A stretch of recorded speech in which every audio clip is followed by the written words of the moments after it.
Adieu Cloud Ready et bonjour Chrome OS Flex. Google vient de sortir son nouvel OS disponible pour tout le monde. Il y avait déjà l'alternative de Cloud Ready que j'avais déjà présenté comment l'installer sur une clé USB avant, qui existait, qui était en fait un Chromium OS, c'était pas vraiment un Chrome OS, même si c'est un peu la même chose en réalité. En 2020, Google a racheté Neverware et en 2022, ils sortent probablement l'OS qu'on attendait tous, c'est Chrome OS Flex, qui est un Chrome OS qu'on peut installer sur un MacBook, un PC.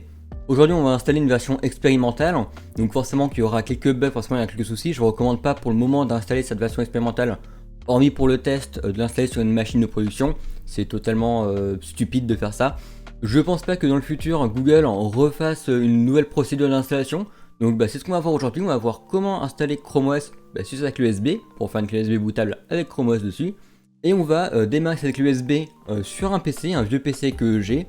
Et on va voir l'installation de A à Z ensemble et une petite découverte en bonus de Chrome OS Flex. C'est parti, on va sur le PC pour installer Chrome OS Flex sur notre clé USB.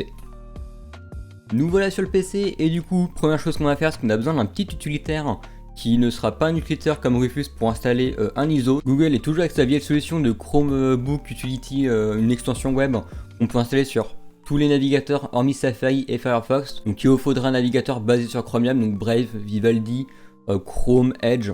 Je vous mettrai le lien de l'extension dans la description de cette vidéo. Et ce qu'on va faire, c'est qu'on va aller la télécharger, on va ajouter à Chrome. Elle s'ajoute à Chrome, on va aller dans nos extensions. Donc moi Brave, c'est un petit carré ici. Ça peut différer un tout petit peu sur les navigateurs, mais ça reste globalement la même manipulation.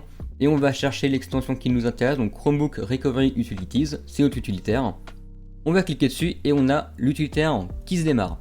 Donc ce que je vais faire, c'est que je vais installer Chrome OS sur cette clé USB de 8 Go tout à fait banale. Il n'y a pas besoin d'avoir des clés USB spécifiques ou quoi que ce soit. Une de 8 Go ça suffit et il faut qu'il y ait 0 données dessus.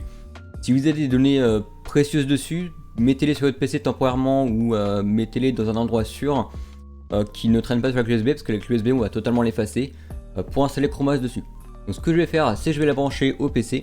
Et maintenant que la clé USB est branchée au PC, on va cliquer sur commencer l'installation. Identifiez votre Chromebook, là on n'a pas de Chromebook, donc ce qu'on va faire, c'est qu'on va sélectionner un modèle dans une liste et on va sélectionner un fabricant. Donc forcément c'est pas un Chromebook qu'on veut, nous c'est un Chromebook fait maison, donc on va utiliser l'OS de Google.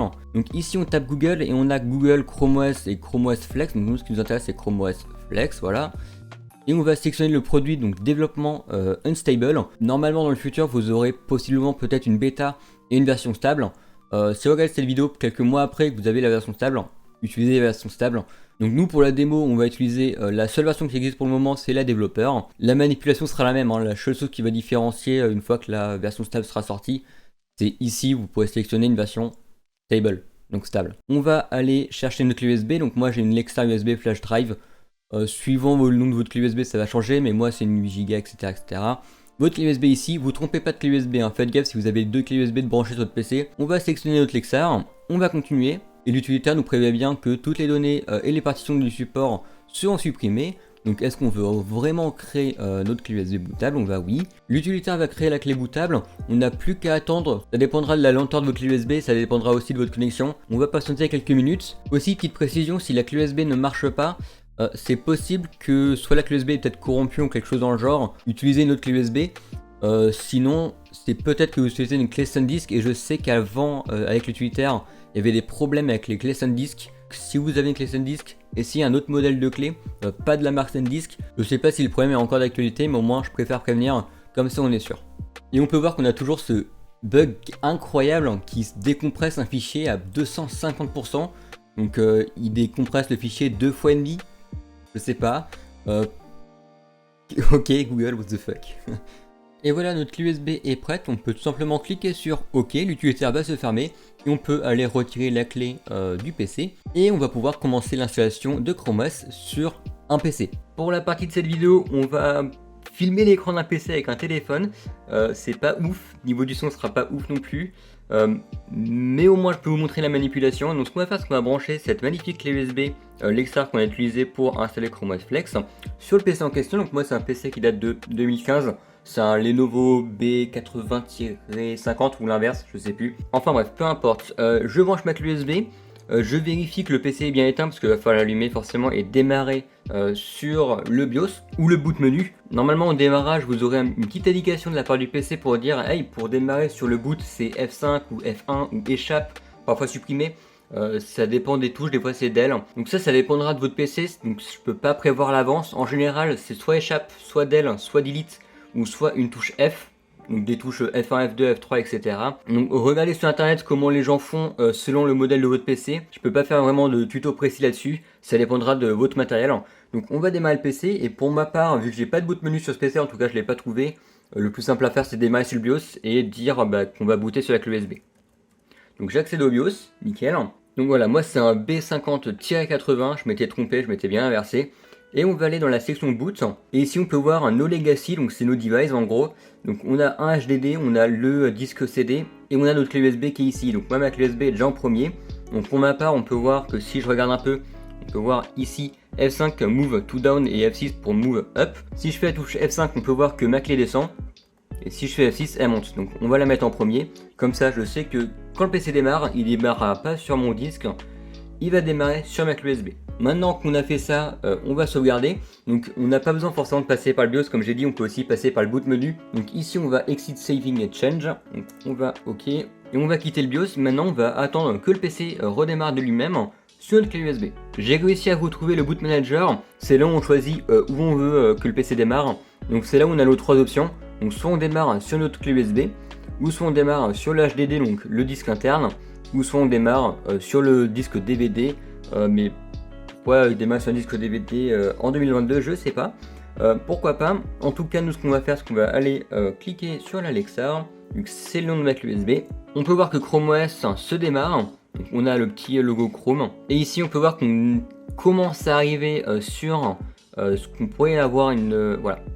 Donc ici on arrive sur le Cloud Ready 2.0, donc Cloud Ready 2.0 c'est le nouveau Cloud Ready, Chrome OS Flex, de son petit nom. Ils ont renommé ça en Chrome OS Flex mais c'est un Cloud Ready tout à fait classique en réalité. Do you want to active Chromevox? Voilà.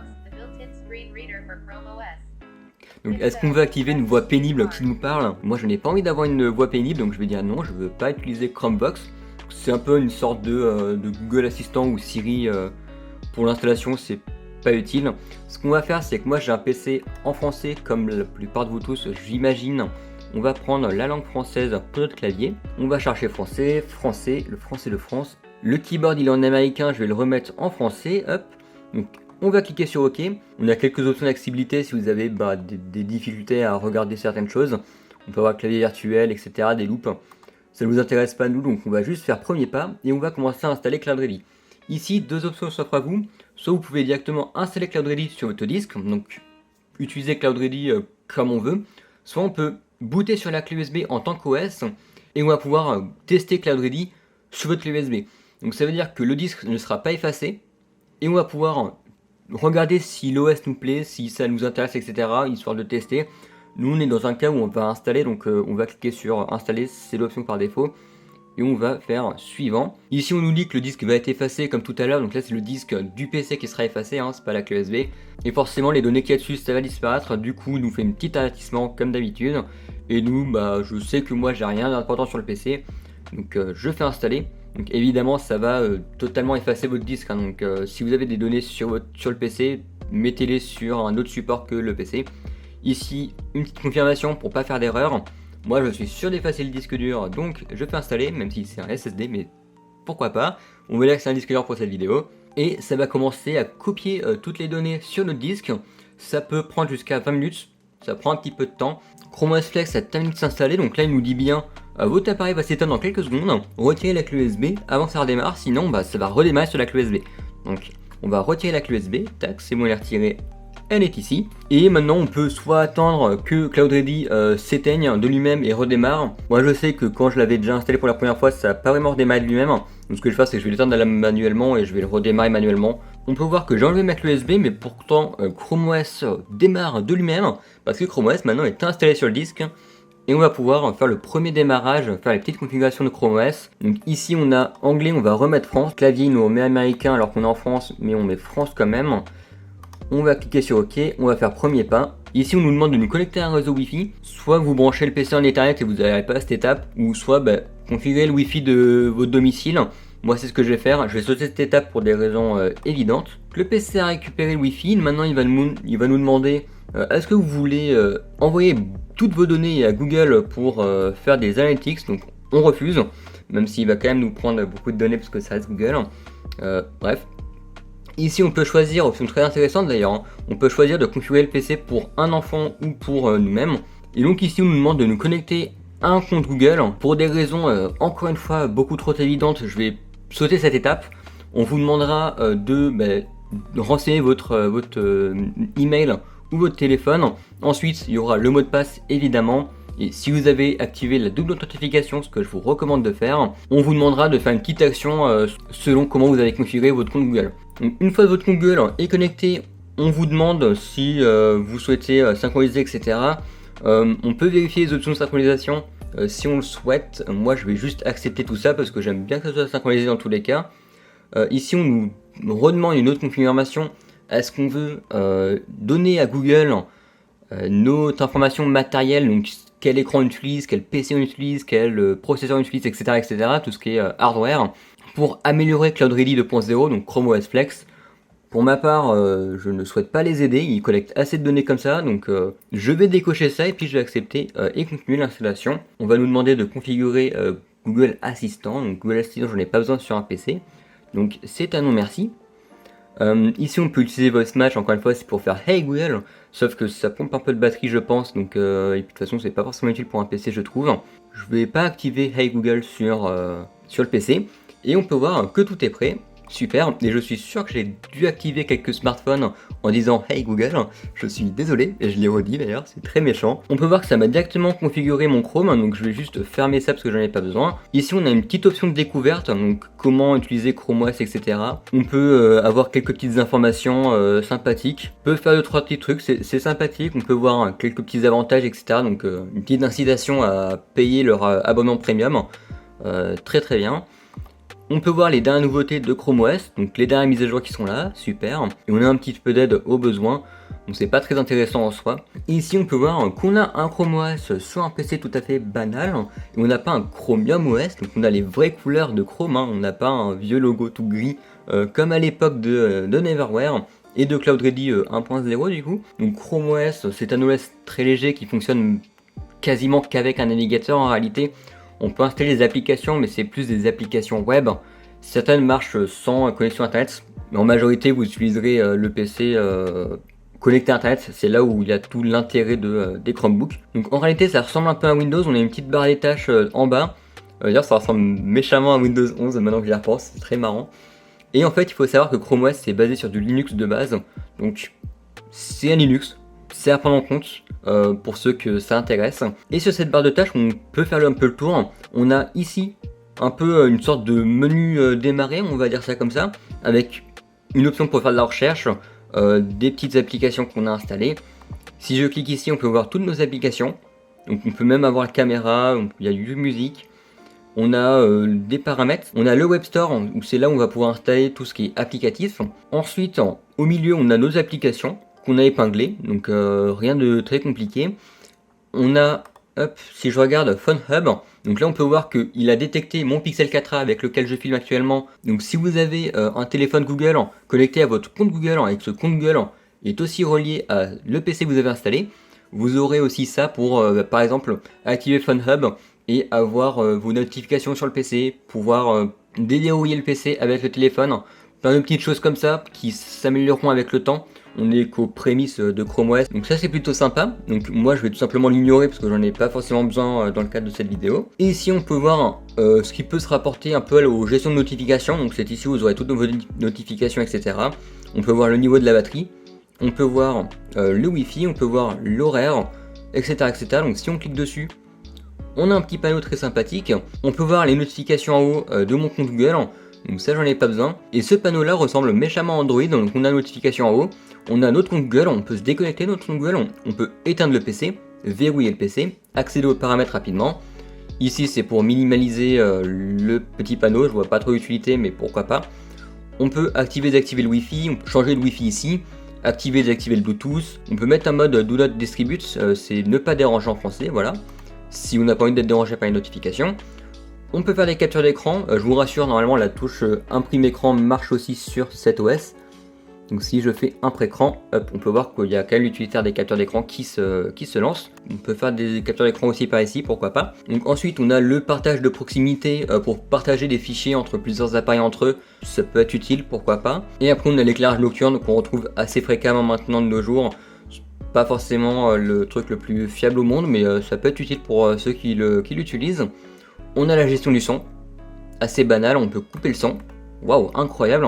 On a nos entrées et notre sortie, donc on peut aussi régler le volume du micro assez simplement, contrairement à Windows qui c'est un peu fastidieux quand même. Donc ça c'est plutôt sympathique. On peut générer la luminosité de l'écran, donc hop, on voit plus rien, c'est super, la caméra fait n'importe quoi et on peut le foutre à fond. C'est sympathique, on a quelques petites informations, le temps de batterie restant, donc ça c'est des estimations, la date, etc. Donc si on regarde des côtés de nos paramètres, on a plusieurs paramètres où on peut faire un tout petit peu de personnalisation si on le souhaite. On peut même configurer un autre moteur de recherche que Google. Ça c'est plutôt cool. On a pas mal de paramètres, c'est pas forcément l'objet de cette vidéo donc on va un peu passer ça. Ce qu'on peut regarder en revanche parce qu'on est des gros geekos, c'est à propos de Chrome OS, donc on peut voir qu'on est sur une version 100. Donc ça c'est plutôt rigolo, ils ont sorti la première version de Chrome OS Flex en version 100. Donc voilà pour la petite présentation de Chrome OS Flex. On peut voir que c'est très similaire à un Chrome OS ou un Chromebook. Donc pour le moment l'OS n'est pas forcément ultra stable parce que c'est en version de développement. Et maintenant on va juste pouvoir éteindre le PC et tourner cette fin de vidéo. Grâce à cette vidéo vous pourrez flex devant vos amis avec votre vieux PC. Et ça c'est plutôt intéressant. J'espère que cette vidéo vous aura plu et je vous dis à la prochaine pour une nouvelle vidéo. Allez, ciao!